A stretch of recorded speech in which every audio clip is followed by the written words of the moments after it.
রাজধানীসহ সারা দেশে পতিত সরকারের নেওয়া অপ্রয়োজনীয় প্রকল্পের কারণে একদিকে বেড়েছে জনভোগান্তি, অন্যদিকে সাথে পাল্লা দিয়ে বাড়ছে প্রকল্প ব্যয়। এতে হাজার হাজার কোটি টাকা ভাগ বাটোয়ারা হয়েছে ঠিকাদার থেকে শুরু করে বিগত সরকারের উচ্চ পর্যায় পর্যন্ত। এমন অনেক প্রকল্প এখনও চলমান রয়েছে। ছাত্র জনতার আত্মহুতির মধ্য দিয়ে অর্জিত স্বাধীনতার পরও পতিত সরকারের নেওয়া জনবিরোধী ও অপ্রয়োজনীয় প্রকল্পগুলো বাদ দেওয়ার দাবি ব্যবসায়ী, রাজনীতিবিদ ও বিশেষজ্ঞদের।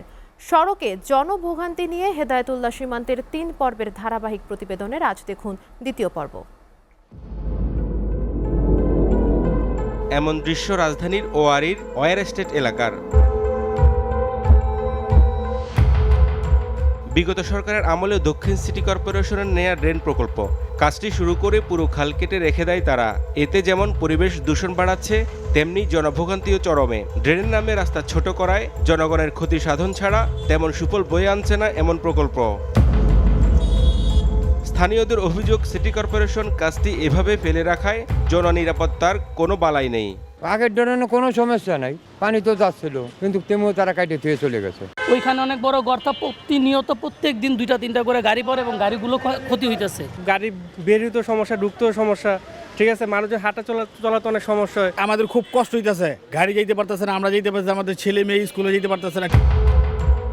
গত 16 বছর মূলত উন্নয়নের নামে দুর্বৃত্তায়ন হয়েছে বলে জানান প্রকৌশলী ইশরাক হোসেন। বিভিন্ন রাস্তাঘাটের যে বর্তমান কন্ডিশন, এটা খুবই পুয়ার এবং আসলে অনেক জায়গায় সেখানে গাড়ি চলাচল বা অন্য কোনো যানবাহন চলাচলের যোগ্যই না। দীর্ঘ সময় ধরে সেগুলোকে কেটে ফেলে রাখা হয়েছে এবং সংস্কারের নামে বিভিন্ন সময় বিভিন্ন বাজেট বরাদ্দ হয়েছে, কিন্তু কাজগুলো শেষ করা হয় নাই। বিগত সরকার সারা দেশে যেভাবে তাদের কর্মকাণ্ড পরিচালনা করেছে, সেখানে তারা সম্পূর্ণরূপে কিভাবে তাদের পকেট ভারী করা যায় এবং দুর্বৃত্তায়নের মাধ্যমে তাদের নিজস্ব লোকজনকে বিভিন্ন প্রকল্পের কাজ ঠিকাদারি সেটা দেয়া যায় এবং সেগুলোকে ভাগ বাটোয়ারা করা হয়, সেটিরই একটা চিত্র আমরা ঢাকা শহরেও দেখতে পাচ্ছি।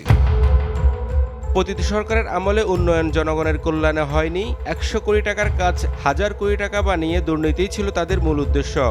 এমন মত ব্যক্ত করেন দেশের জনগণকে বিরতিহীনভাবে 42 বছর ধরে সেবা দেয়া সফল ব্যবসায়ী এসএ পরিবহন তথা এসএ গ্রুপ অফ কোম্পানিজের ব্যবস্থাপনা পরিচালক সালাউদ্দিন আহমেদ। পার্সেন্টেজের টাকা, তাই এটাকে টেনে লম্বা করে, যেখানে 100 কোটি টাকার কাজ সেটাকে টেনে লম্বা করে 1000 কোটিতে রূপান্তর করে। এইভাবেই জনগণের টাকাটা এভাবে নিছে।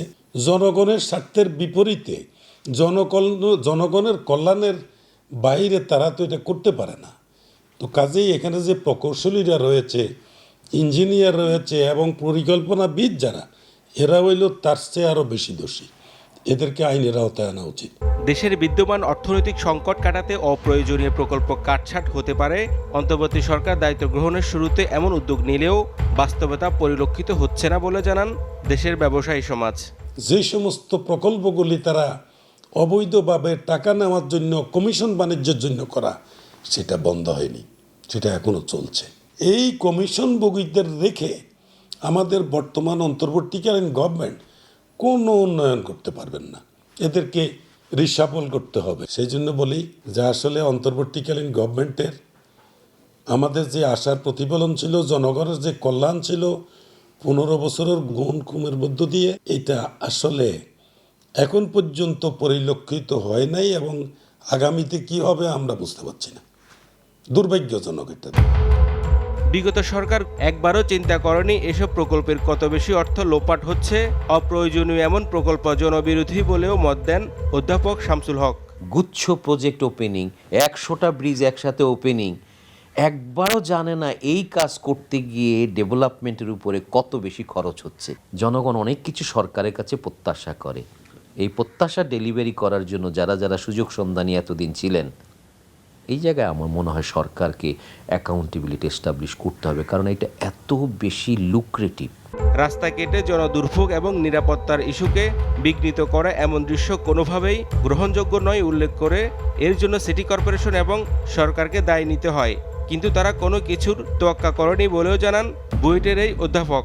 খাল খনন করে ওপেন রেখে দিয়েছে, খেলতে খেলতে বাচ্চা পড়ে গেছে এবং খুঁজে পাওয়া যায়নি। কিন্তু কেউ দায়বদ্ধ হয়নি। জনগণের পয়সা দিয়ে মেয়ররা উন্নয়ন করেন, রক্ষণাবেক্ষণের কাজ করেন, কিন্তু নিরাপত্তার ইস্যুটা টোটালি ইগনোর করেন।